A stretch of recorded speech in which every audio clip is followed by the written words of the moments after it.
இந்த நாளிலும் கல்யாண விருந்து என்கிற தலைப்பிலே கர்த்தருடைய வார்த்தையை நாம் தியானிக்க போகிறோம். அனைவருமே எடுத்து வைத்துக் கொள்வோம். நான் வாசிக்க கேட்கலாம். மத்தேயு எழுதின சுவிசேஷம் 22ஆம் அதிகாரம் முதல் 2 வசனங்களை வாசிக்க கேட்கலாம். மத்தேயு எழுதின சுவிசேஷம் 22ஆம் அதிகாரம் 1ஆம் வசனமும் 2ஆம் வசனமும். இயேசு மறுபடியும் அவர்களோடு ஓமைகளாய் பேசி சொன்னது என்னவென்றால், பரலோக ராஜ்யம் தன் குமாரனுக்கு கல்யாணம் செய்த பரலோக ராஜ்யம் தன் குமாரனுக்கு கல்யாணம் செய்த ஒரு ராஜாவுக்கு ஒப்பாயிருக்கிறது. ஒரு ராஜாவுக்கு ஒப்பாயிருக்கிறது. நல்ல கவனிங்க. இந்த ராஜா பரிசுத்த பிதாவாகிய தேவன், குமாரன் கர்த்தராகிய இயேசு கிறிஸ்து. இயேசு குறிப்பிடுகிறார் இந்த ஓமையின் மூலமாக, பரலோக ராஜ்யம் எப்படிப்பட்டது தெரியுமா? பிதாவாகிய தேவன் தன் குமாரனாகிய கர்த்தராகிய இயேசு கிறிஸ்துவுக்கு திருமணம் பண்ணி வைக்கிறார். இது போன்றதுதான் பரலோக ராஜ்யம் என்று குறிப்பிடுகிறார். ஆண்டவராகிய இயேசுவுக்கு திருமணம் நடக்குமா? கல்யாணம் நடக்குமா? வெளிப்படுத்தின விசேஷம் 19ஆம் அதிகாரம் 7ஆம் வசனத்தை வாசிக்க கேட்கலாம். வெளிப்படுத்தின விசேஷம் 19ஆம் அதிகாரம் 7ஆம் வசனம். நாம் சந்தோஷப்பட்டு கலிகூர்ந்து அவருக்கு துதி செலுத்த கடவோம். அவருக்கு துதி செலுத்த கடவோம். ஆட்டுக்குட்டியானவருடைய கல்யாணம் வந்தது. ஆட்டுக்குட்டியானவருடைய கல்யாணம் வந்தது. அவருடைய மனைவி தன்னை ஆயத்தம் பண்ணினாள் என்று சொல்ல கேட்டேன். திவ்ய வாசகனாகிய யோவான் குறிப்பிடுகிறார், ஆட்டுக்குட்டியானவருடைய கல்யாணம் வந்தது. ஆட்டுக்குட்டியானவர் அவர்தான் இயேசு. இயேசு கிறிஸ்துவுக்கு ஒரு கல்யாணம் வந்தது. அவருடைய மனைவி தன்னை ஆயத்தம் பண்ணினாள் என்று சொல்ல கேட்டேன். இந்த ஆட்டுக்குட்டியானவராகிய இயேசு கிறிஸ்துவுக்கு நியமிக்கப்பட்டிருக்கிற மனைவி யார்? 2 கொரிந்தியர் 11ஆம் அதிகாரம் 2ஆம் வசனத்தை வாசிக்க கேட்கலாம். 2 கொரிந்தியர் 11ஆம் அதிகாரம் 2ஆம் வசனம். நான் உங்களை கற்புள்ள கன்னிகையாக கிறிஸ்து என்னும் ஒரே புருஷனுக்கு ஒப்பு கொடுக்க நியமித்தபடியால் உங்களுக்காக தேவ வைராக்கியம் கொண்டிருக்கிறேன். பவுல் தேவ ஆவியினால் ஏவப்பட்டு, தேவ ஆவியினால் உந்தப்பட்டு கொரிந்து சபைக்கு எழுதுகிறார். கர்த்தராகிய இயேசு கிறிஸ்துதான் புருஷன். அவருக்கு நியமிக்கப்பட்டிருக்கிற கற்புள்ள கன்னிகை தான் சபை. நீங்களும் நானும் பாவத்தையும் அசுத்தத்தையும் பிசாசையும் விட்டுவிட்டு ஆண்டவராகிய இயேசுவோடு என்றைக்கு கரங்கோர்த்தோமோ, அதாவது குறிப்பாக என்றைக்கு இயேசு கிறிஸ்துவால் அருளப்படுகிற ரட்சிப்பை நாம் பெற்றோமோ, அன்றைக்கு கற்புள்ள கன்னிகையாகிய நமக்கும் ஒரே புருஷனாகிய இயேசுவுக்கும் ஒரு நியமனம், ஒரு என்கேஜ்மெண்ட் நடைபெற்று விட்டது. கரங்களை தட்டி ஆண்டவருக்கு மகிமை செலுத்தலாமா? வாசிக்கலாம். வெளிப்படுத்தின விசேஷம் 21ஆம் அதிகாரம் 9ஆம் வசனத்தை வாசிக்க கேட்கலாம். வெளிப்படுத்தின விசேஷம் 21ஆம் அதிகாரம் 9ஆம் வசனம். பின்பு கடைசியான 7 வாதைகளால் நிறைந்த 7 கலசங்களுடைய அந்த 7 தூதரில் ஒருவன் என்னிடத்தில் வந்து, ஒருவன் யோவானிடத்தில் வந்து, நீ இங்கே வா, ஆட்டுக்குட்டியானவருடைய மனைவியாகிய மணவாட்டியை உனக்கு காண்பிக்கிறேன் என்று, ஆட்டுக்குட்டியானவருடைய மனைவியாகிய மணவாட்டியை உனக்கு காண்பிக்கிறேன் என்று சொல்லி, பெரிதும் உயரமான ஒரு பர்வதத்தின் மேல் என்னை ஆவியில் கொண்டு போய் தேவனுடைய மகிமை அடைந்த, இந்த வார்த்தையை கவனிங்க, தேவனுடைய மகிமையை அடைந்த எருசலேமாகிய பரிசுத்த நகரம் பரலோகத்தை விட்டு தேவனிடத்திலிருந்து இறங்கி வருகிறதை எனக்கு, பரலோகத்தை விட்டு தேவனிடத்திலிருந்து இறங்கி வருகிறதை எனக்கு காண்பித்தான். நல்ல கவனிங்க. ஒரு தூதன் கூறுகிறான், யோவானே இங்கே வா, நான் உனக்கு ஆட்டுக்குட்டியானவரின், அதாவது இயேசு கிறிஸ்துவின் மனைவியாகிய மணவாட்டியை காண்பிக்க போகிறேன் என்று சொல்லி அவனை உயரமான ஒரு பர்வதத்திற்கு எடுத்துக்கொண்டு போகிறான். இப்பொழுது பார்க்கிறான் யோவான். பார்ப்போமே, ஆட்டுக்குட்டியானவராகிய மனைவியாகிய மணவாட்டி எப்படி இருக்கிறாள் என்று அவன் பார்க்கிறான். ஆட்டுக்குட்டியானவராகிய இயேசு கிறிஸ்துவின் மனைவியை உனக்கு காண்பிக்கிறேன் என்று சொல்லிட்டு இந்த தூதன் எதை காண்பிக்கிறான்?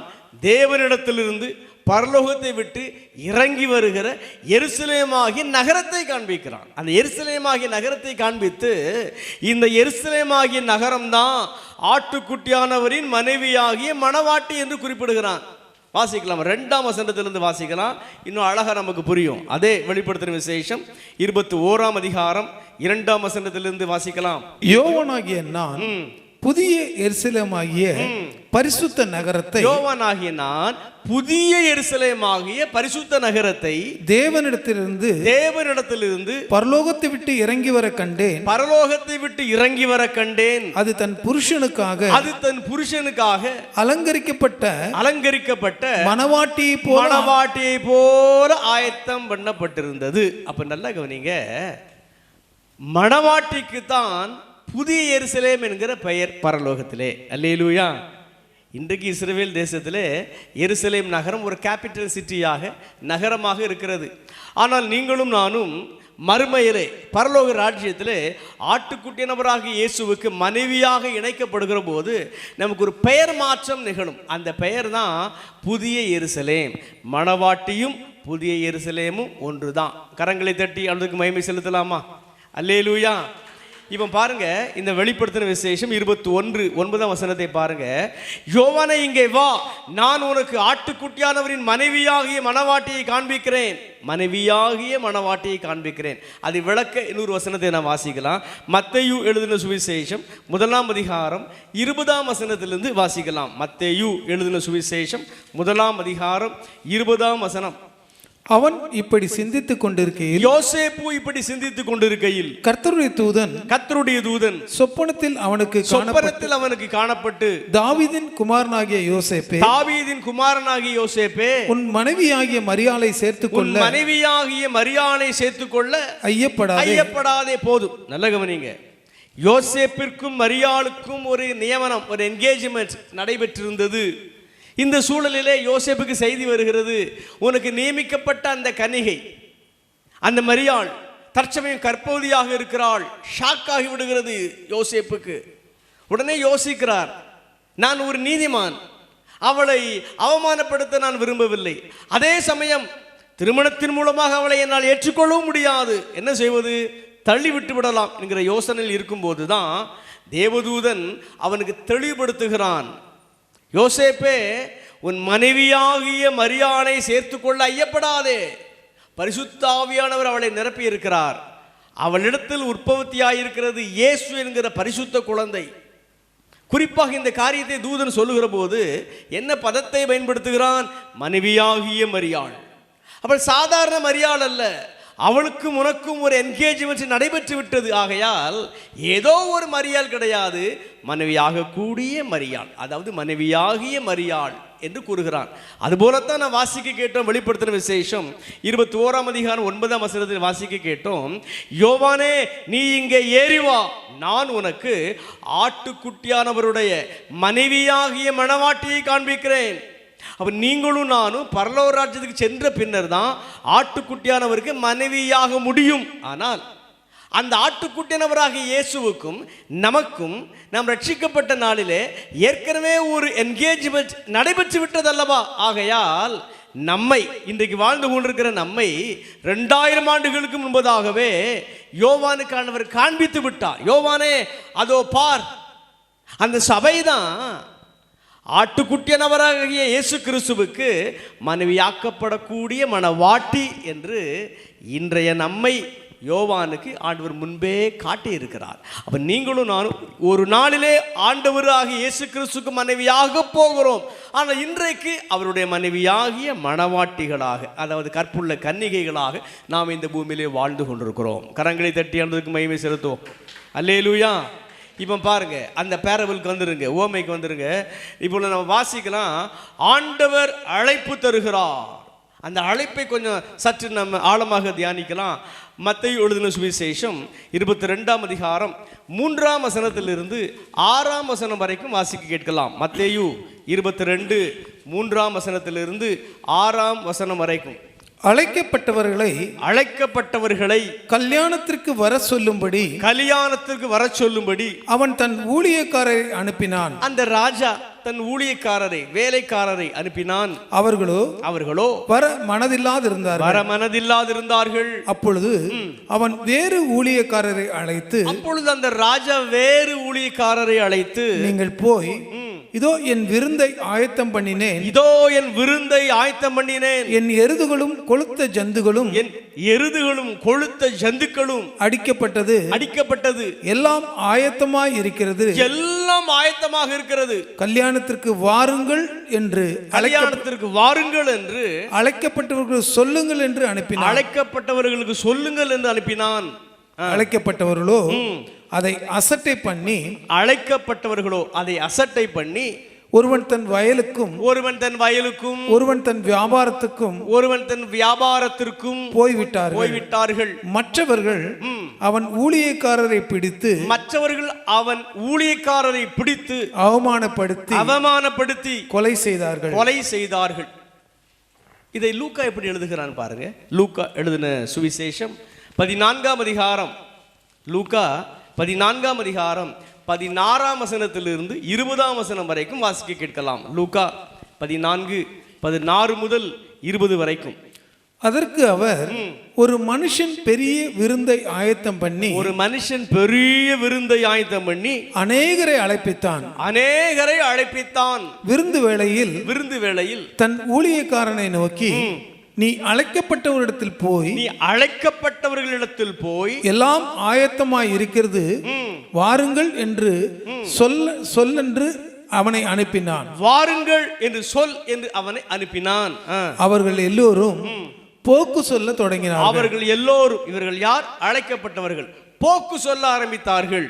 ஒருவன் ஒரு வயலை கொண்டேன், நான் அகத்தியமாய் அதை பார்க்க வேண்டும், என்னை மன்னிக்கும்படி வேண்டிக் கொள்ளுகிறேன் என்றான். வேறொருவன் 5 ஏர்மாடு கொண்டேன், அதை சோதித்து பார்க்க போகிறேன், என்னை மன்னிக்கும்படி வேண்டிக் கொள்கிறேன் என்றான். வேறொருவன் பெண்ணை விவாகம் பண்ணினேன், அதனால் நான் வரக்கூடாது என்றான். அந்த ஊழியக்காரன் வந்து இவைகளை தன் எஜமானுக்கு அறிவித்தான். போதும். 2 வேத பகுதியில் நாம் வாசிக்க கேட்டோம். நல்ல கவனிங்க. அழைப்பின் செய்தி மக்களுக்கு வருகிறது. அழைக்கப்பட்டவர்களுக்கு மறுபடியும் அழைப்பு. நீங்க இந்த மத்தேயு 22ஆம் அதிகாரத்தையும் லூக்கா 14ஆம் அதிகாரத்தையும் மறுபடியும் வாசித்து பாருங்க. அழைக்கப்பட்டவர்களுக்கு மறுபடியும் அழைப்பு. அவர்கள் அதை நிராகரித்தாலும் மறுபடியும் அழைப்பு. மீண்டும் அழைக்கப்பட்டவர்களுக்கு அழைப்பு வந்து கொண்டே இருக்கிறது. ஒரு வசனத்தை நான் வாசிக்கலாம். மல்கியா தீர்க்கதரிசியின் புத்தகம், பழைய ஏற்பாட்டிலே கடைசி புத்தகம், 1ஆம் அதிகாரம் 1ஆம் வசனத்திலிருந்து வாசிக்க கேட்கலாம். மல்கியா தீர்க்கதரிசியின் புத்தகம் 1ஆம் அதிகாரம் 1ஆம் வசனத்திலிருந்து சில வசனங்கள். மல்கியாவை கொண்டு கர்த்தர் இஸ்ரவேலுக்கு சொன்ன வார்த்தையின் பாரம். நான் உங்களை சிநேகித்தேன் என்று கர்த்தர் சொல்லுகிறார். அதற்கு நீங்கள் எப்படி சிநேகித்தீர் என்கிறீர்கள். கர்த்தர் சொல்லுகிறார், ஏசா யாக்கோபுக்கு சகோதரன் அல்லவோ? ஆகிலும் யாக்கோபை நான் சிநேகித்தேன், ஏசாவையோ நான் வெறுத்தேன். அவனுடைய மல்கியா இஸ்ரவேல் மக்களுக்கு தீர்க்க தரிசனமாக உரைத்து கொண்டிருக்கிறான். அப்படி அவன் சொல்லுகிறான், ஆண்டவர் உங்களை நேசிக்கிறார். அவன் கர்த்தருடைய பிள்ளைகள் சொல்றாங்க, எப்படி நேசிக்கிறார்? அவன் நேசிக்கிறது போல தெரியவில்லையே. அப்படின்னா மல்கியா சொல்றான், ஏசா யாக்கோபு இவ்விருவரும் ஈசாக்கின் பிள்ளைகள். அவர்கள் பிறக்கவே இல்லை, தாயின் கற்பத்திலிருந்து வெளிப்படவில்லை. அப்பொழுதே ஆண்டவர் சொல்லுகிறார், ஏசாவை நான் வெறுத்தேன், யாக்கோபை நான் சிநேகித்தேன். இன்னும் பிறக்கவே இல்லை. ரெபேக்காளின் கற்பத்திற்குள்ளுதான் ஏசா யாக்கோபு இருக்கிறார்கள். இந்த ரெபேக்காள் கர்த்தரிடத்தில் விசாரிக்கும்படி செல்லுகிறாள். இது நீங்க ஆதியாகம புத்தகம் 25ஆம் அதிகாரத்திலே பார்க்கலாம். அப்பொழுது கர்த்தர் சொல்லுகிறார், ஏசா அவன் நான் வெறுக்கத்தக்க ஒரு பாத்திரம், யாக்கோபு அவனை நான் சிநேகித்தேன். இந்த யாக்கோபு எந்த நன்மையை ஆண்டவருக்கு செய்தான்? எதனால் ஆண்டவருடைய நேசத்தை பெற்றான்? அதுபோலத்தான் நானும் உங்களை அழைத்திருக்கிறேன். இஸ்ரவேல் சபையே, நான் உங்களை அழைத்திருக்கிறேன். யூதா சபையே, நான் உங்களை அழைத்திருக்கிறேன். என்னை எப்படி ஆண்டவர் சிநேகித்தார் என்று நீ கேட்கிறாயே. உலகத் தோற்றத்திற்கு முன்பதாகவே, பூர்வகாலத்துக்கு முன்பதாகவே உனக்கு தெரியாது. எப்படி யாக்கோபை நான் சிநேகித்தேனோ அதுபோல என்னுடைய அநாதி சிநேகத்தால் உன்னை நான் சிநேகிக்கிறேன். அல்லேலூயா. இதை பவுல் எப்படி எழுதுகிறான் பாருங்க. ரோமர் 9ஆம் அதிகாரம் 10ஆம் வசனத்திலிருந்து நான் வாசிக்கும் போது எல்லாருமே வேத புத்தகத்தை திறந்து பார்ப்போம். ரோமர் 9ஆம் அதிகாரம் 10ஆம் வசனத்திலிருந்து நாம் வாசிக்க கேட்கலாம். இதுவும் அல்லாமல் நம்முடைய பிதாவாகிய ஈசாக்கு என்னும் ஒருவனாலே ரெபேக்கால் கர்ப்பவதியான போது பிள்ளைகள் இன்னும் பிறவாமலும், வார்த்தை கவனிங்க, பிள்ளைகள் இன்னும் பிறவாமலும், நல்வினை தீவினை ஒன்றும் செய்யாமலும் இருக்க, நல்வினை தீவினை ஒன்றும் யாக்கோபு செய்யாமல் இருக்கும் போதே தேவனுடைய தெரிந்து கொள்ளுதலின்படி இருக்கிற அவருடைய தீர்மானம் கிரியைகளினாலே நிலை நிற்காமல் அழைக்கிறவராலே நிலை நிற்கும்படி மூத்தவன் இளையவனுக்கு ஊழியம் செய்வான் என்று அவளுடனே சொல்லப்பட்டது. அவளுடனே ரெபெக்காளுடனே சொல்லப்பட்டது. அப்படியே யாக்கோபை சிநேகித்து ஏசாவை வெறுத்தேன் என்றும் எழுதியிருக்கிறது. ஏசாவை வெறுத்தேன் என்றும் எழுதியிருக்கிறது.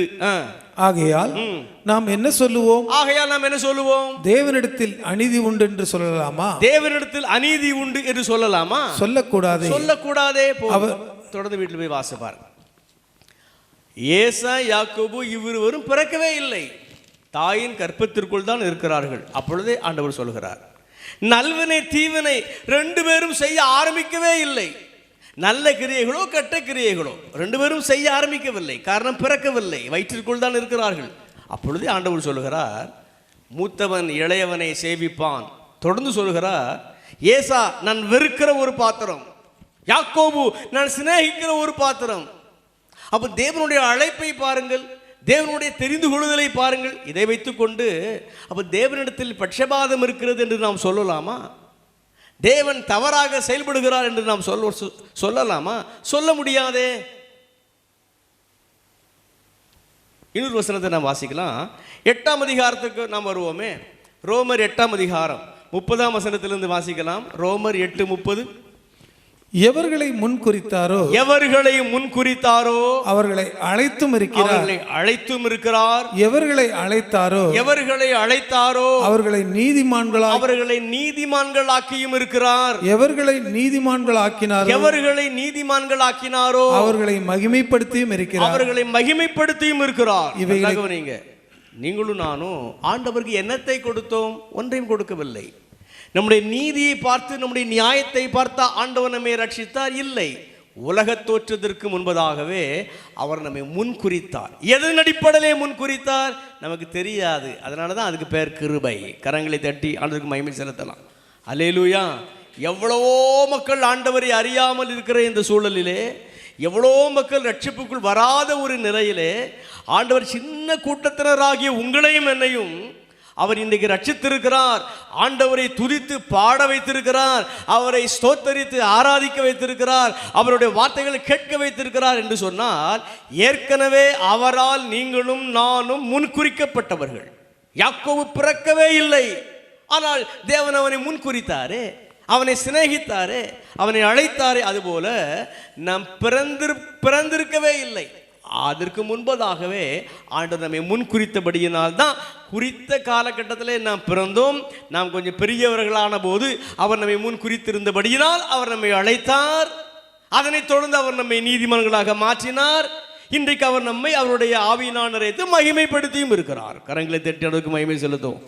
அல்லேலூயா. இன்னொரு வசனத்தையும் பாருங்க, அதுவும் கொஞ்சம் ஆச்சரியமாக தான் இருக்கும். அப்போஸ்தலர் 13ஆம் அதிகாரம் 48ஆம் வசனத்தை வாசிக்கலாம். அப்போஸ்தலர் 13ஆம் அதிகாரம் 48ஆம் வசனம். புறஜாதியார் அதை கேட்டு சந்தோஷப்பட்டு கர்த்தருடைய வசனத்தை மகிமைப்படுத்தினார்கள். நித்திய ஜீவனுக்கு நியமிக்கப்பட்டவர்கள் எவர்களோ அவர்கள் விசுவாசித்தார்கள். நல்ல கவனிங்க, நித்திய ஜீவனுக்கென்று ஆண்டவர் எவர்களையெல்லாம் நியமித்து வைத்தாரோ அவர்களெல்லாம் இயேசுவை விசுவாசித்தார்களாம். அல்லேலூயா. அப்போ இன்னைக்கு நீங்களும் நானும் தேவ வார்த்தை கேட்டுக்கொண்டிருக்கிறோமே, நம்மை நித்திய ஜீவனுக்கென்று ஏற்கனவே ஆண்டவர் நியமித்து வைத்தபடியினாலே குறித்த காலகட்டத்திலே அவரை நாம் விசுவாசிக்க முடிந்தது. கரங்களை தட்டி அவருக்கு மகிமை செலுத்தலாமா? அல்லேலூயா, அல்லேலூயா. அப்போ எதுவுமே எதேச்சையானது கிடையாது. ஏற்கனவே நீங்களும் நானும் அவரால் முன்குறிக்கப்பட்டவர்கள். ஆகையினால்தான் அவர் நம்மை அழைத்த போது நமக்குள் தேவ விசுவாசம் பொங்கி எழும்பியது. அவருடைய கிருபையினால் நாம் ரட்சிக்கப்பட்டோம், நாம் நீதிமான்களாக மாற்றப்பட்டிருக்கிறோம். இன்றைக்கு அவர் நம்மை மகிமைப்படுத்தியும் இருக்கிறார். நான் என்ன சொல்ல வருகிறேன், ஏற்கனவே அவர் நம்மை நிச்சயித்திருந்தார், முன்குறித்திருந்தார். அவர் நம்மை அழைத்தார், ரட்சிப்பை பெற்றிருக்கிறோம், நீதிமான்களாக மாற்றப்பட்டிருக்கிறோம், இன்றைக்கு அவரால் மகிமைப்படுத்தப்பட்டிருக்கிறோம். இன்றைக்கு மறுபடியும் நமக்கு அழைப்பு வருகிறது. என்ன அழைப்பு? ஒரு பரலோக ராஜ்யம். அங்கு ஆட்டுக்குட்டியானவரின் கல்யாணம் நடக்க போகிறது. அந்த ஆட்டுக்குட்டியானவராக இயேசுவுக்கு நீங்கள் தான் மனைவியாக்கப்பட வேண்டும், வாருங்கள் என்கிற அழைப்பு அழைக்கப்பட்டவர்களுக்கு மறுபடியும் வருகிறது.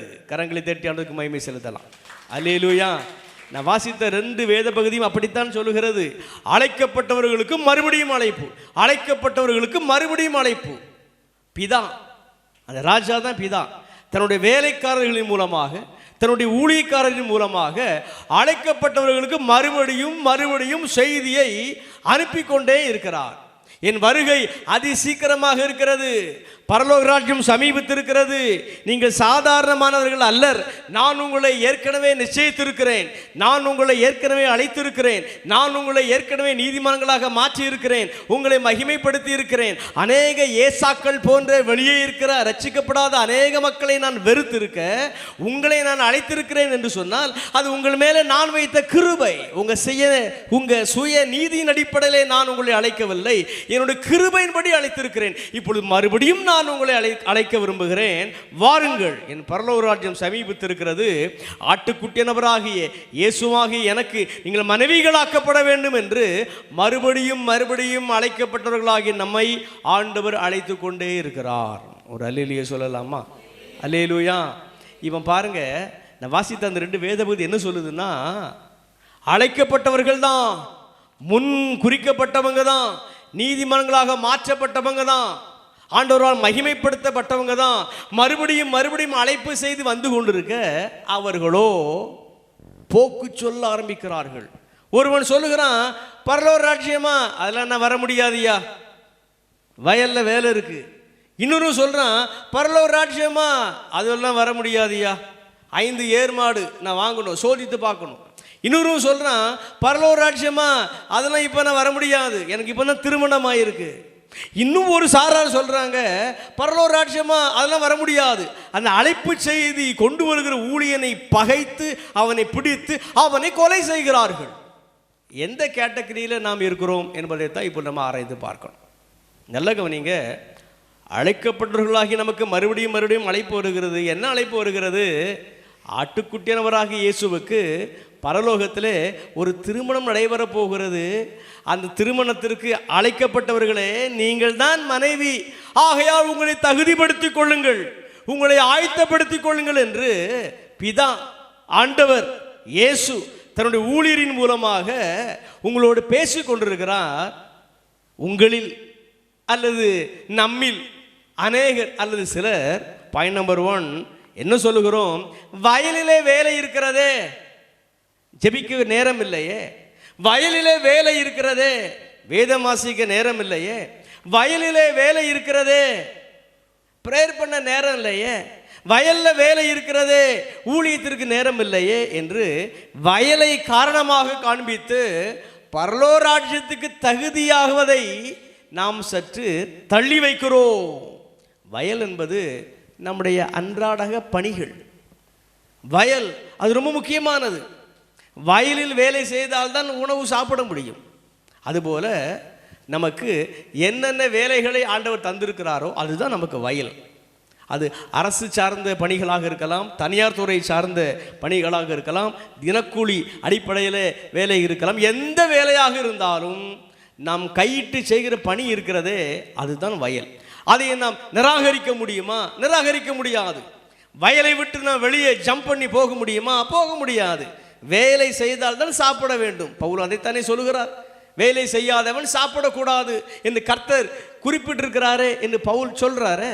அப்போ வேலை செய்துதான் ஆக வேண்டும், வயலில் இறங்கித்தான் ஆக வேண்டும். ஆனால் அந்த வேலையை காரணம் காண்பித்து ஆலயத்துக்கு செல்ல நேரமில்லை, அல்லது வேதத்தை தியானம் பண்ண நேரமில்லை, அல்லது ஜெபம் பண்ண நேரமில்லை, அல்லது ஊழியத்திலே பங்கு பெற நேரமில்லை, பரிசுத்தமாவதற்கு நான் என்னை ஆயத்தப்படுத்துவதற்கு நேரமில்லை, அவருடைய வருகையிலே நான் எடுத்துக்கொள்ளப்படுவதற்கு, அவருக்கு மனைவியாக்கப்படுவதற்கு, தகுதியாவதற்கு எனக்கு நேரமில்லை என்று சொல்லி வயல்தான் முக்கியம், வேலைதான் முக்கியம் என்று ஆவிக்குரிய காரியங்களை நாம் பின்னாக வைத்து வேலையை, பணிகளை, வயலை முன்பாக வைத்தால் நாம் அழைப்பு செய்தி கொண்டு வருகிற ஊழியருக்கு விரோதமாக நாம் எழும்புகிறோம்.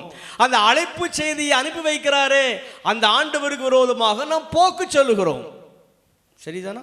அப்ப ஏற்கனவே நாம் ரட்சிக்கப்பட்டிருந்தாலும், பரிசுத்த ஆவியினாலே நிரப்பப்பட்டிருந்தாலும், இன்னும் வயல்தான் முக்கியம் என்று பரலோக ராஜ்யத்துக்கு நாம் தகுதியாகலைன்னா அவருடைய வருகையிலே நாம் கைவிடப்படுவதற்கு வாய்ப்பு அதிகம். அவருக்கு மனைவியாக்கப்பட முடியாதபடிக்கு அந்த நல்ல காரியத்தை நாம் இழப்பதற்கு வாய்ப்பு அதிகம். ஆகையினால் நீங்களும் நானும் கொஞ்சம் ஜாக்கிரதையோடு செயல்பட ஆண்டவர் நம்மை அழைக்கிறார். அல்லேலூயா. கரங்களை தட்டி ஆண்டவருக்கு மகிமை செலுத்தலாமா? இதே போலதான் பாயிண்ட் நம்பர் 2. ஒருவன் சொல்றான், 5 ஏர் மாடுகளை நான் வாங்கணும், அதை செக் பண்ணணும், சோதித்து பார்க்கணும். அதனால ஆட்டுக்குட்டியானவன் கல்யாணத்துக்கு நான் வரல, அதனால பரலோக ராஜ்யத்துக்கு நான் வரல. இவனுக்கு வரக்கூடிய செய்தி என்ன? பரலோக ராஜ்யம் சமீபத்தில் இருக்கிறது, இயேசுக்கு நீ மனைவி ஆகணும்பா வா என்று சொன்னா அவன் சொல்றான், இல்லை இல்லை எனக்கு பிசினஸ் தான் முக்கியம், எனக்கு வியாபாரம் தான் முக்கியம், பணம் தான் முக்கியம் என்று சொல்றான். தொடர்ந்து அந்த ஊழியன்னு சொல்றான், எப்பா அந்த ஆட்டுக்குட்டியானவரின் கல்யாணத்திலே, அந்த பரலோக ராஜ்யத்திலே பெரிய விருந்து இருக்குப்பா, ஆடுகள் மாடுகள் கொழுத்த ஜந்துக்கள் எல்லாம் அடிப்பிக்கப்பட்டிருக்கிறது, அதை நீ புசிக்க வேண்டும், அதை நீ சாப்பிட வேண்டும், வா என்று சொன்னா அவன் சொல்றான், இல்லை இல்லை எனக்கு மணி தான் முக்கியம், பணம் தான் முக்கியம், பிஸ்னஸ் தான் முக்கியம். பணம் நமக்கு தேவைதான், பொருள் நமக்கு தேவைதான், ஆனால் அது ஆண்டவரை மறக்க செய்கிற விதத்திலே இருக்கக்கூடாது. வேத தியானத்தையோ ஜெப ஜீவியத்தையோ ஊழியத்தையோ மறக்க செய்கிற விதத்திலே இருக்கக்கூடாது. அப்படி இருந்தால் நாமும் மாடு வாங்க நான் போகிறேன் என்று சொன்னானே அந்த கூட்டத்தை சார்ந்தவன் தான். பரலோக ராஜ்யத்தை இழந்து விடுவதற்கு வாய்ப்பு அதிகம். அவருக்கு மனைவியாக்கப்பட முடியாதபடிக்கு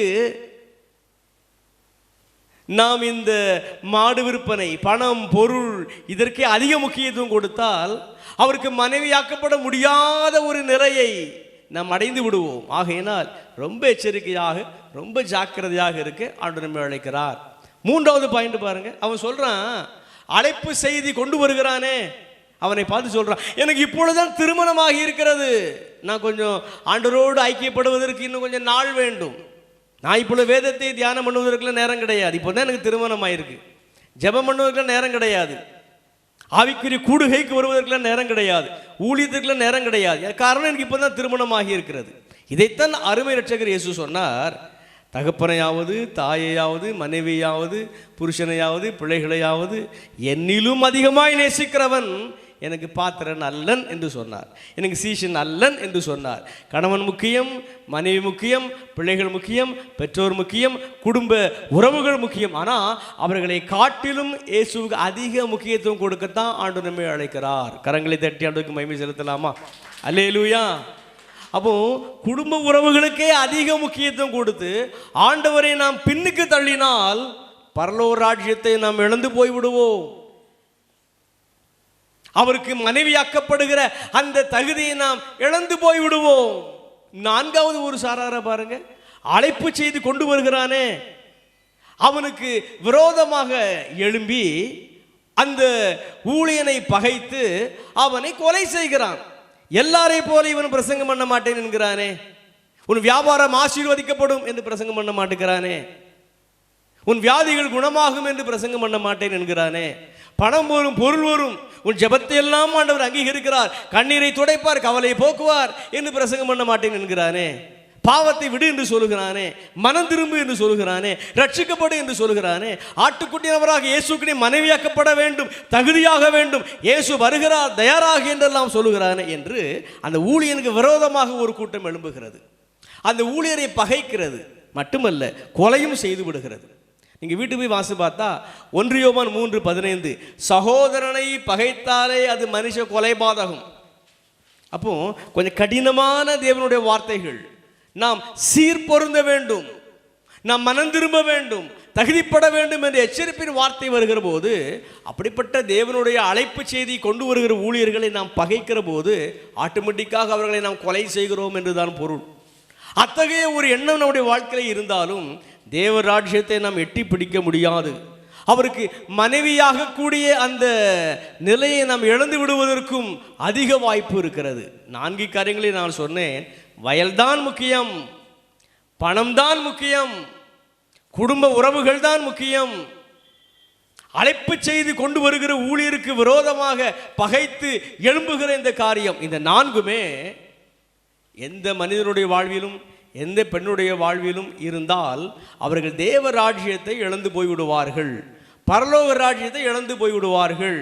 அழைத்த ஆண்டவருக்கு மனைவியாக கூடிய அந்த நல்ல அந்தஸ்தை இழந்து போய்விடுவார்கள். ஏற்கனவே அவரால் நாம் முன்குறிக்கப்பட்டவர்களாக இருந்தாலும், ரட்சிப்பின் அனுபவத்திற்குள் வந்திருந்தாலும், நீதிமான்களாக மாற்றப்பட்டிருந்தாலும், ஆண்டவரால் மகிமைப்படுத்தப்பட்டிருந்தாலும் வருகைக்கு தயாராகக்கூடிய ஒரு நிலை நமக்கு அவசியம். கரங்களை தட்டி ஆண்டவருக்கு மகிமை செலுத்தலாம். அல்லேலூயா. பிரதான தூதன் எக்காலம் முழங்க பரமன் இயேசு வருவார், பரமன் இயேசு வருவார். சாயங்காலத்திலோ நடுராவினிலோ சேவல் கூவிடும் நேரத்திலோ அதிகாலையிலோ எந்த வேளையிலோ பரமன் இயேசு வருவார், பரமன் இயேசு வருவார். இருவர் வயலில் இருப்பார், 2 ஸ்திரீகள் எந்திரம் மறைப்பார். ஒருவன் கைவிடப்படுவான், ஏற்றுக்கொள்ளப்படுவான். ஒருவன் சாயங்காலத்திலோ நடுராவினிலோ சேவல் கூவிடும் வேளையிலோ அதிகாலையிலோ எந்த வேளையிலோ பரமன் இயேசு வருவார், பரமன் இயேசு வருவார். அல்லேலூயா. இன்னொரு பாயிண்ட் நான் சொல்றேன் பாருங்க. ராஜாவின் கோபம் வாசிக்கலாமா? மத்தேயு எழுதின சுவிசேஷம் 22ஆம் அதிகாரம் 7ஆம் வசனத்திலிருந்து 10ஆம் வசனம் வரைக்கும் வாசிக்கலாம். ராஜாவின் கோபம் மத்தேயு 22 7ஆம் வசனத்திலிருந்து 10ஆம் வசனம் வரைக்கும். ராஜா அதை கேள்விப்பட்டு, பாருங்க, ராஜா, இந்த ராஜா தான் பிதா, அதை கேள்விப்பட்டு கோபமடைந்து, வார்த்தை கவனிங்க, கோபமடைந்து தன் சேனைகளை அனுப்பி அந்த கொலைபாதகரை அழித்து அவர்கள் பட்டணத்தையும் சுட்டெரித்தார். அப்பொழுது அவன் தன் ஊழியக்காரரை நோக்கி, கல்யாண விருந்து ஆயத்தமாயிருக்கிறது, அழைக்கப்பட்டவர்களோ அதற்கு அபாத்திரராய் போனார்கள். ஆகையால் நீங்கள் வழி சந்திகளில் போய் காணப்படுகிற யாவரையும் கல்யாணத்திற்கு அழைத்து கொண்டு வாருங்கள் என்றான். அந்த ஊழியக்காரர் புறப்பட்டு வழிகளிலே போய் தாங்கள் கண்ட நல்லார் பொல்லார் யாவரையும் கூட்டிக் கொண்டு வந்தார்கள். கல்யாண சாலை விருந்தாளிகளால் நிறைந்தது. இதை லூக்கா எப்படி எழுதுகிறார் பாருங்க. லூக்கா 14ஆம் அதிகாரம் 21 முதல் 24 வரைக்கும் உள்ள வேத வசனங்களை வாசிக்க கேட்கலாம். லூக்கா எழுதின சுவிசேஷம் 14ஆம் அதிகாரம் 21, 22, 23, 24. அந்த ஊழியக்காரர் வந்து இவைகளை தன் எஜமானுக்கு அறிவித்தார்கள். அப்பொழுது வீட்டெஜமான் கோபமடைந்து, வார்த்தை கவனிங்க, வீட்டெஜமான் இவர்தான் ராஜா, இவர்தான் பிதா. அவர் கோபமடைந்து தன் ஊழியக்காரனை நோக்கி நீ பட்டணத்தின் தெருக்களிலும் வீதிகளிலும் சீக்கிரமாய் போய் ஏழைகளையும் ஊனரையும் சப்பானிகளையும் குருடரையும் இங்கே கூட்டிக் கொண்டு வா என்றார். ஊழியக்காரன் அப்படியே செய்து ஆண்டவரே நீர் கட்டளையிட்டபடி செய்தாயிற்று, இன்னும் இடம் இருக்கிறது என்றான். அப்பொழுது எஜமான் ஊழியக்காரனை நோக்கி, இது நல்ல கவனிங்க, அப்பொழுது எஜமான் பிதா ஊழியக்காரனை நோக்கி, நீ பெருவழிகளிலும் வேலிகளிலும் போய் என் வீடு நிறையும்படியாக ஜனங்களை உள்ளே வரும்படி வருந்தி கூட்டிக் கொண்டு வா. எப்படி கூட்டிக் கொண்டு வா? வருந்தி கூட்டிக் கொண்டு வா. ரொம்ப முக்கியம், கவனிங்க. அழைக்கப்பட்டிருந்த அந்த மனுஷரில் ஒருவனாக, கவனிங்க, அழைக்கப்பட்டிருந்த அந்த மனுஷர்களில் ஒருவனாகிலும் என் விருந்தை ருசி பார்ப்பதில்லை என்று உங்களுக்கு சொல்லுகிறேன் என்றான். அப்ப ராஜாவின் கோபம் என்னன்னா, அழைக்கப்பட்டிருந்த ஒருவர் கூட என் கல்யாண விருந்துக்கு என்ன செய்யக்கூடாது? வரக்கூடாது. அழைக்கப்பட்டிருந்த ஒருவன் கூட என் குமாரன் கல்யாணத்துக்கு வந்து அவருக்கு மனைவி ஆகக்கூடாது. யாரை கொண்டு கல்யாண சாலை நான் நிரப்புவேன்? பெருவழி தெருக்களிலே நின்ற அநேக நல்லார் பொல்லார் எல்லாரையும் கொண்டு கல்யாண சாலையை நான் நிரப்புவேன். ஊனர் செவிடர் குருடர் சப்பானிகள் எல்லாரையும் கொண்டு பரலோக ராஜ்யத்தை நான் நிரப்புவேன். அப்ப நல்ல கவனிங்க, ஏற்கனவே ஆண்டவர் முன் குறித்து வைத்திருந்தாரே, நித்திய ஜீவனுக்கென அநேகரை நியமித்து வைத்திருந்தாரே, குறித்த காலத்திலே அவர்களாகி நம்மை அழைத்தாரே, தமது இரத்தத்தினாலே கழுவி நம்மை நீதிமான்களாக மாற்றினாரே, அவருடைய மகிமையினால் நம்மை நிரப்பி மகிமைப்படுத்தி வைத்திருக்கிறாரே. இப்படி இருக்க நம்மில் சிலர் அல்லது நம்மில் அநேகர் அல்லது நாம் அழைப்பின் செய்தியை கேட்டும் பரலோக ராஜ்யத்துக்கு இன்னும் தகுதியாகாமல் இருந்தால், ஆட்டுக்குட்டி நபராக இயேசு கிறிஸ்துவுக்கு மனைவியாக இன்னும் நாம் தகுதியாகாமல் இருந்தால், அழைப்பு செய்தியை நாம் கேட்டும் எச்சரிப்பின் செய்தியை நாம் கேட்டும் அதன்படி நாம் வாழ நம்மை அர்ப்பணித்துக் கொள்ளாமல், அது இன்னும் பரலோக ராஜ்யத்துக்கு நாள் இருக்கிறது, அல்லது இது என்ன செய்தி, எப்பொழுது பார்த்தாலும் பரலோகம் பரலோகம், இயேசு வருகிறார், இதெல்லாம் நமக்கு அவசியம் இல்லை.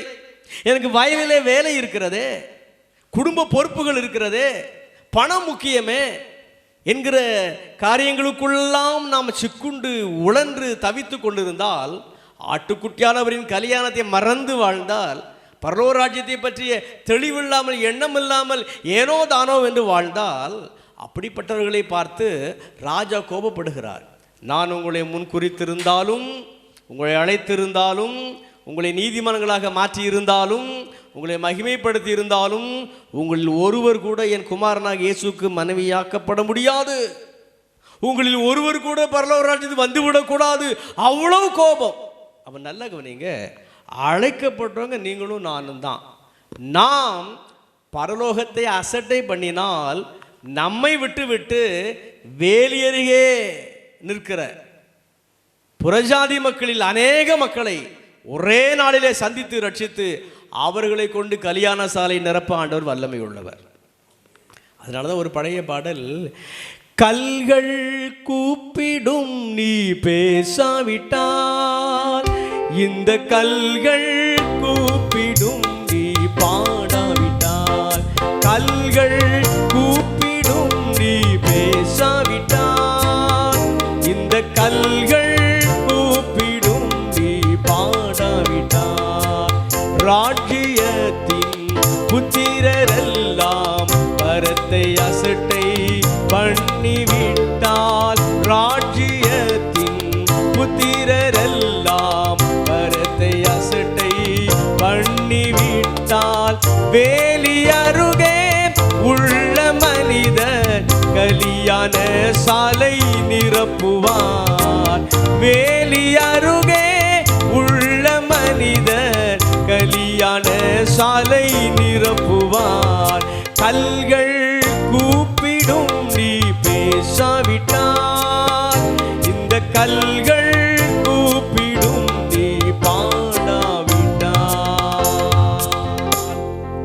அல்லேலூயா. கடைசியாக ஒரு பாயிண்ட், கல்யாண சாலையை பார்வையிடுதல்.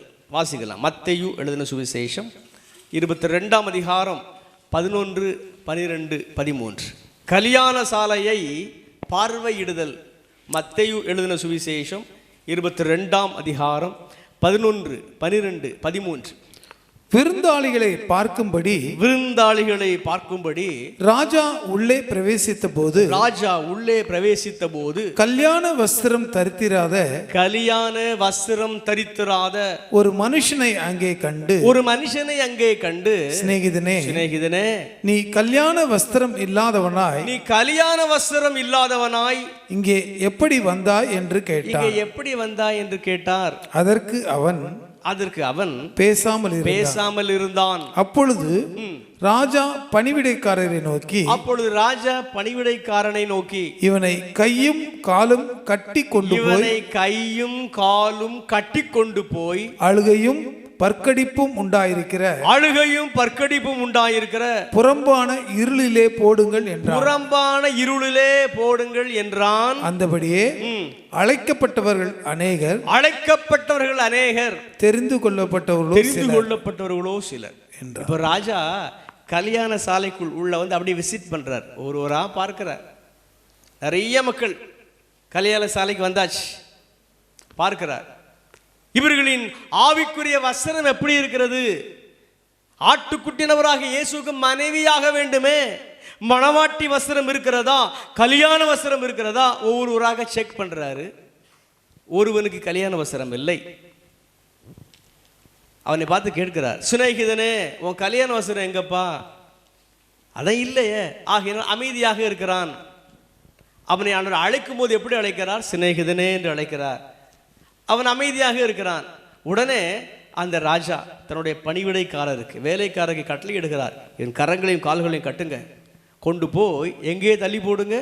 அழுகை, பற்கடிப்பு, புறம்பாக்கப்பட்ட இருள். அப்போ நரகத்துக்கு ஒரு பெரிய விளக்கம் கொடுக்கிறார். நரகம் எப்படிப்பட்ட இடமா? 1 அழுகை நிறைந்த இடம், 2 பற்கடிப்பு நிறைந்த இடம், 3 புறம்பாக்கப்பட்ட out of the God's presence, புறம்பாக்கப்பட்ட இடம், 4 இருள் நிறைந்த இடம். நீங்களோ நானோ பாவியாக மரித்து நரகம் போய்விட்டோம் என்று வைத்துக்கொள்வோம். போகக்கூடாது, போய்விட்டோம் என்று வைத்துக்கொள்வோம். அங்கு போனால் அந்த நரகம் எப்படி இருக்குமா?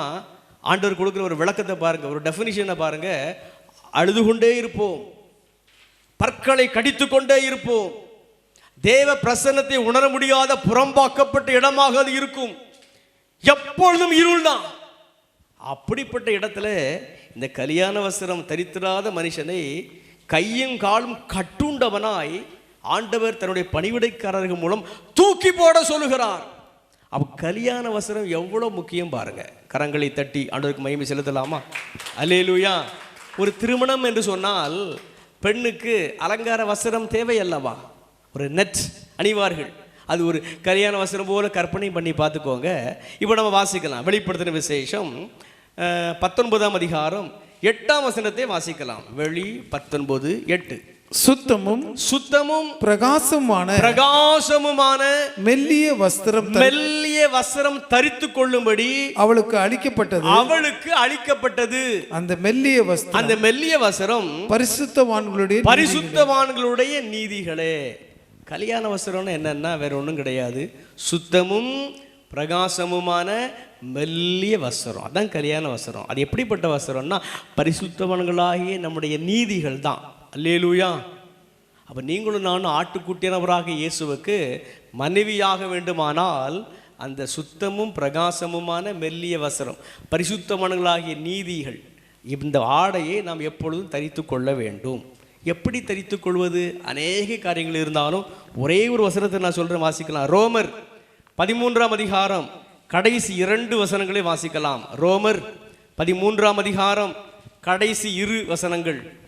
களியாட்டும், நல்ல கவனிங்க, களியாட்டும், வெறியும், வேசித்தனமும், காமவிகாரமும், வாக்குவாதமும், பொறாமையும் உள்ளவர்களாய் நடவாமல் பகலிலே நடக்கிறவர்கள் போல, கவனிங்க, பகலிலே நடக்கிறவர்கள் போல சீராய் நடக்க கடவோம். சீராய் நடக்க கடவோம்.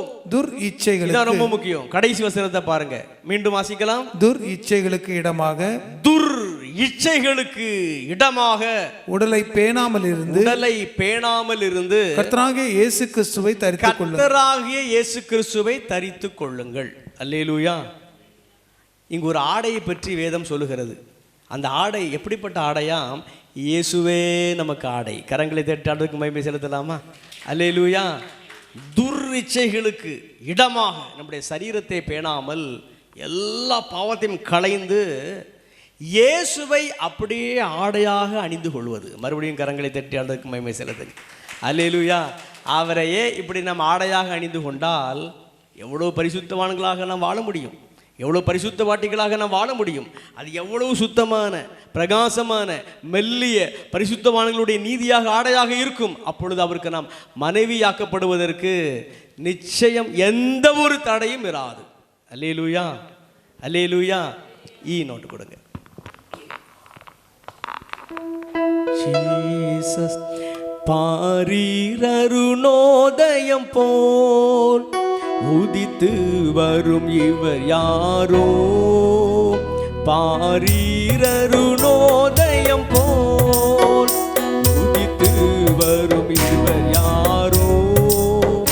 முகம் சூரியன் போல் பிரகாசம், சத்தம் பெருவெள்ள இரைச்சல் போல. முகம் சூரியன் போல் பிரகாசம், சத்தம் பெருவெள்ள இரைச்சல் போல. இயேசுவே ஆத்மநேசரே, சாரோனின் ரோஜாவும் லிலி புஷ்பமுமா, பதினாயிரங்களில் சிறந்தோ, பதினாயிரங்களில் சிறந்தோ. அவர் இடது கை என் தலை கீழ் வலக்கரத்தாலே தேற்றுகிறார். அவர் இடது கை என் தலை கீழ் வலக்கரத்தாலே தேற்றுகிறார். அவன் நேசத்தால் சோகமானே, என்மேல் படர்ந்த கொடி நேசமே. அவன் நேசத்தால் சோகமானே, என்மேல் படர்ந்த கொடி நேசமே. இயேசுவே ஆத்மநேசரே, சாரோனின் ரோஜாவும் லிலி புஷ்பமுமா, பதினாயிரங்களில் சிறந்தோ, பதினாயிரங்களில் சிறந்தோ. எல்லாரும் கரங்களை தட்டுவோம்.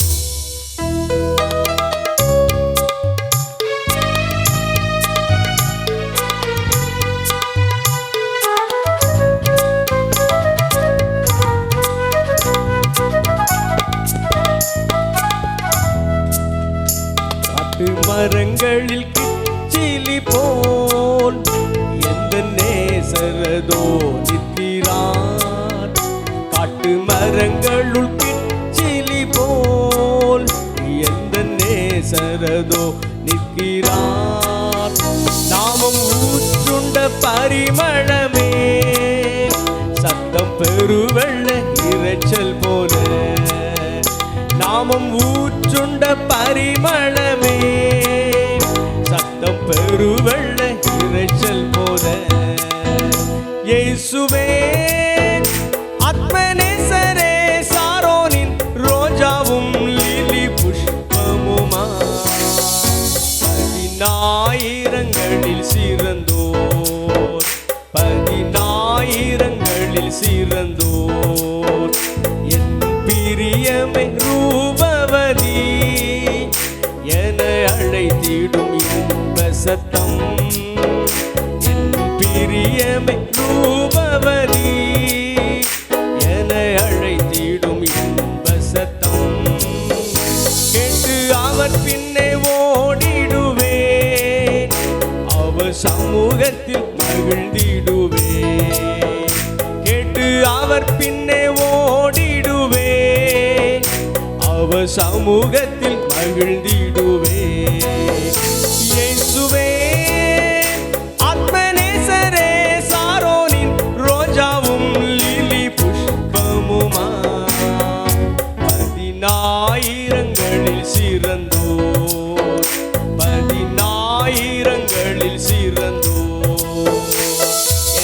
நேசர், அவர் என் மணவாளன், அவருடைய மார்பிலே நான் சாய்வேன்.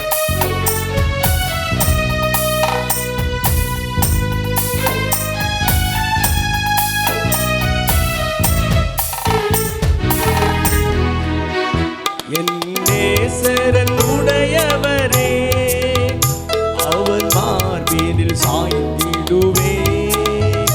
என் நேசரன் உடையவரே, அவர் மார்பினில் சாய்ந்திடுவே. மணவாளியே வா என்பாரே, நானும் செல்வேன் அந்நேரமே. மணவாளியே வா என்பாரே, நானும் செல்வேன் அந்நேரமே. இயேசுவே ஆத்மநேசரே, சாரோனின் ரோஜாவும் லிலி புஷ்பமுமா, பதினாயிரங்களில் சிறந்தோர், பதினாயிரங்களில் சிறந்தோர். அல்லேலூயா. இந்த பேரபிள், இந்த ஓமை எப்படி முடிவடைகிறது பாருங்க.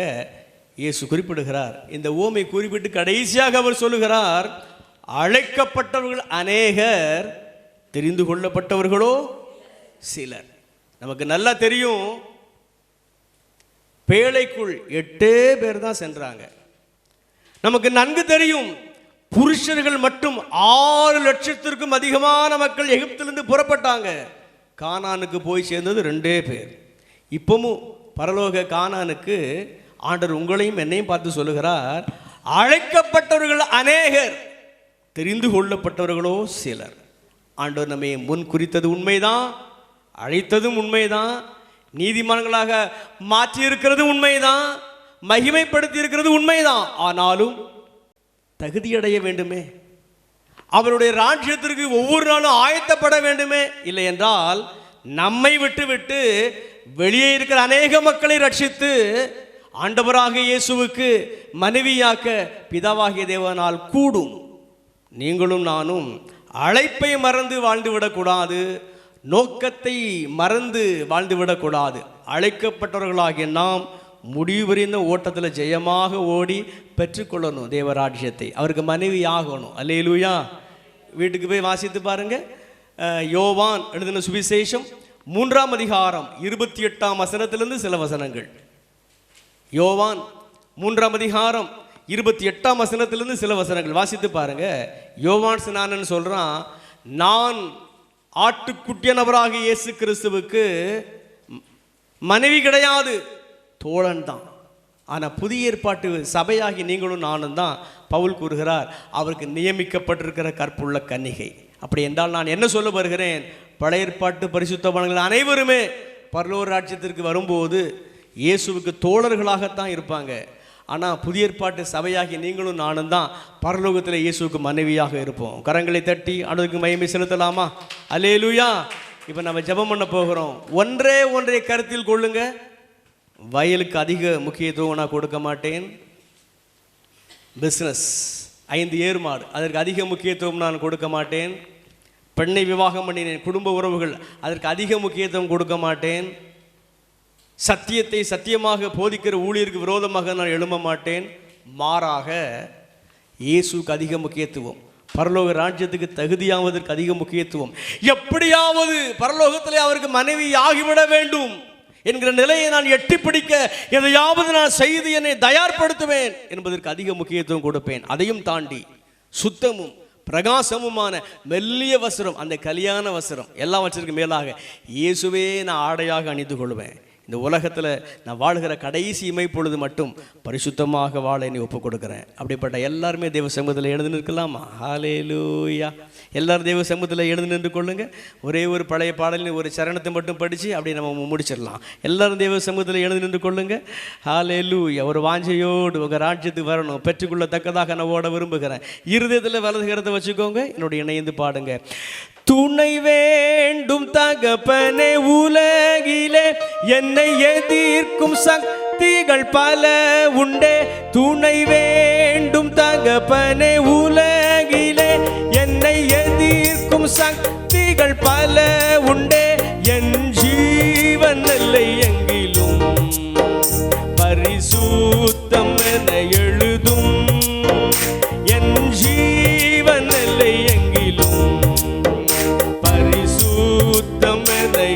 முழுதும் பரிசுத்தர் கூட்டம் நடுவில் ஜொலித்திடும் சுத்த ஜோதியே அரூபியே வேளையில் அடியா நெஞ்சம் வாரீரோ அரூபியே வேளையில் அடியார் நெஞ்சம் வாரீரோ.